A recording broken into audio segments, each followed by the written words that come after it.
Hey, and welcome to another episode of Vibrant You. In today's episode, we are talking about the magic and the beauty and the healing and connection, the power and the fulfillment that happens in our lives when we learn how to get comfortable being uncomfortable. So I'm in a chapter in my life where I'm really beginning to realize the most meaningful and powerful things in life often happen at the edge of our comfort zone, where we're dancing in the unknown, we're meeting ourselves in our fear, and we're sitting with our resistance. So perhaps you've had an experience where you know that you have to have a conversation with someone, how you're feeling in a friendship. Maybe you're not feeling so fulfilled or met in that friendship, whether you know you need to quit your job and you're just struggling to put in your 2 weeks. Maybe you know you need to leave a relationship or express a need or a desire to a partner. Maybe you need to set a boundary with someone, or you just need to reach out and ask for help or support with something. Now, there's a part of you that you don't want to do it. There's resistance naturally, but often there's a deeper part of us that just knows that we need to. Now, what happens is when we do it, we build up all this courage inside. We're like, yeah, I'm going to say the thing. I'm going to do the thing. It feels right. And then we get to the moment where we actually go to do it and we start to feel strange and we feel awkward, and our whole body just floods with fear and uncertainty. Our heart rate starts to speed up. We feel our palms go sweaty. And often, like, justification will step in to avoid having to have that conversation. And justification will say, like, oh, it's not that bad, or oh, well, it could be worse, or it's fine, or the worst, when people say, like, it is what it is, because it's just like tainted with so much sadness and doubt and avoidance. And often, and when we meet ourselves in that moment, we think, why in the world did I think that I could ever do this or say this? So, what is that feeling that comes up for us, that awkwardness, that discomfort, the sweaty palms, the racing heart? That feeling is vulnerability. It's vulnerability that makes us want to, like, turn around and run the other way, or curl up in a ball in a cave, or just avoid the conversation or postpone it. I know that's my go-to is, oh, I'll just do it later. And that vulnerability is a beautiful thing, but it comes through as a protection mechanism, right? That avoidance wants to protect us from potential judgment of others, or protect us from our own fear of the unknown. It's uncertain. But by feeling those feelings of awkwardness and resistance and vulnerability, and learning how to support ourselves through those experiences and doing it anyway, because there's a deeper part of you knows that you need to, that experience is something so healthy and so transformative and such a beautiful thing. So Brene Brown, I love her. She shares a beautiful definition. She says, vulnerability is at the core of meaningful human experiences. And I could not agree more. Often what scares us most in life is sometimes actually really good for us. And if we can learn how to sit in those uncomfortable feelings, get comfortable being uncomfortable, vulnerability has the potential to transform itself into profound joy and connection and inspiration and fulfillment. So, what is vulnerability and why is it actually good for us? So, I had to Google it because I remember thinking back of, like, when I first encountered this concept of vulnerability and how to be more vulnerable, right? I was like, doesn't vulnerability mean something like bad? Google says that vulnerability is weakness, insecurity, being susceptible to harm, in need of special care, or being at risk. But I prefer Brene Brown's definition. She says that vulnerability is uncertainty, it's risk and emotional exposure. It's that uncomfortable feeling when we go to step out of our comfort zone or do something edgy, and often something that feels really important to us, that forces us to loosen our grip of control and meet life as it is. And these things often require great courage, whether this is with big events like quitting a job or switching careers, ending a relationship, starting a relationship. These are vulnerable things. They require great courage to embark on. Or small events as well, of, like, forgiving someone that's hurt you, sharing your feelings honestly and authentically, asking for what you need in a relationship, setting a boundary, starting something new, trying something for the first time. This is vulnerable. It feels scary because you've never done it before. But the truth is that there is no courage, or there's no real power, there's no real meaning in so many life experiences without vulnerability. Vulnerability and courage, they're two sides of the same coin. They go together. Where there is vulnerability, there's great courage. Where there's courage, there's great vulnerability. And this vulnerability, it feels awkward. I don't like it. I don't like when I have to face uncomfortable things and have hard conversations and need to set boundaries. Of course, I feel uncomfortable with that. And yet, what I know to be true is that discomfort, that awkwardness, that sweatiness in your palms, that shakiness, that resistance, by moving through it, is also the birthplace of such love and belonging and courage and joy and empathy and true connection and creativity. So while doing that thing or having that conversation that might feel really uncomfortable, we're also opening ourselves up to profound levels of connection, of freedom and fulfillment.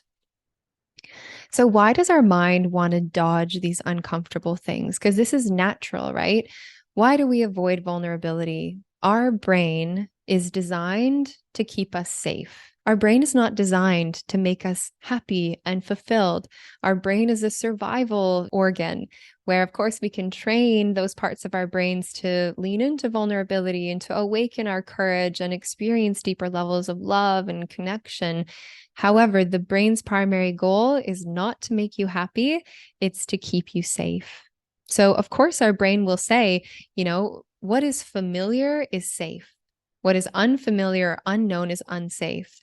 And so we'll find ourselves in life experiences desiring to stay with what's familiar because it creates a felt sense of safety in our lives.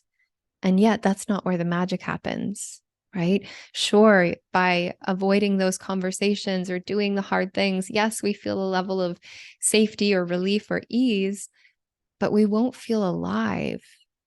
We won't feel authentic. We won't feel expressed. We won't feel true intimacy and connection with another human being. We won't access the deepest levels of our creativity because all of these things require us to lean into the edge of our comfort zone and lean into that vulnerability. So that human tendency, it's natural. It can become so strong at times that we may often even want to go out of our way to avoid those uncomfortable situations that make us feel fragile.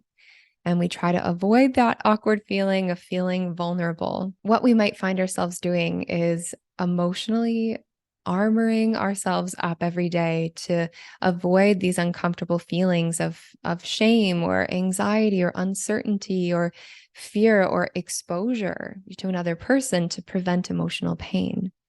We might armor ourselves up, by striving for perfection. This is one tactic. We may avoid or numb out. We may anticipate the worst in situations. We might ruin very beautiful, joyful moments, almost as Brene Brown says, meeting vulnerability to the punch, where we're almost just waiting for the shoe to drop and imagining all the worst ways that things could go wrong, the worst case scenario. And this armoring is a protection, right? In a way, it helps us for a moment to feel safe and to feel in control. But this armor feels heavy after a while. Of course, life's hardships don't maybe touch us as deeply, and yet neither can life's joy. Neither can life's beauty and bliss and connection and fulfillment. Because the truth is that we can't selectively numb emotions. You can't numb your fear and avoid your fear without simultaneously numbing your joy and your freedom and fulfillment. So how do we start getting comfortable being uncomfortable? We start with embracing vulnerability by knowing that vulnerability is such a natural, fundamental part of our human experience, and that it's the birthplace of so much love and beauty and joy and connection in life.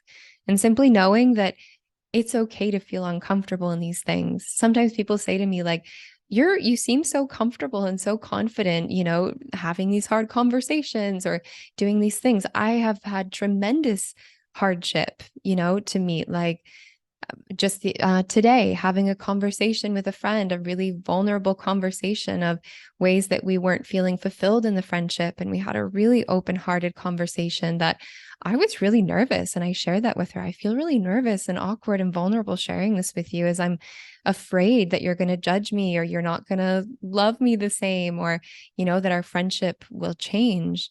And yet, the beauty of leaning into that conversation and having an open heart to heart, even though it was scary and uncomfortable and my palms were sweating and I'm like, ugh, like the sensation of vulnerability, it can feel like a full body cringe, like, oh, I just want to like crawl out of my skin. It feels awful. And yet, the closeness that I felt in this friendship is I feel closer to this friend now after this conversation than I have in a year.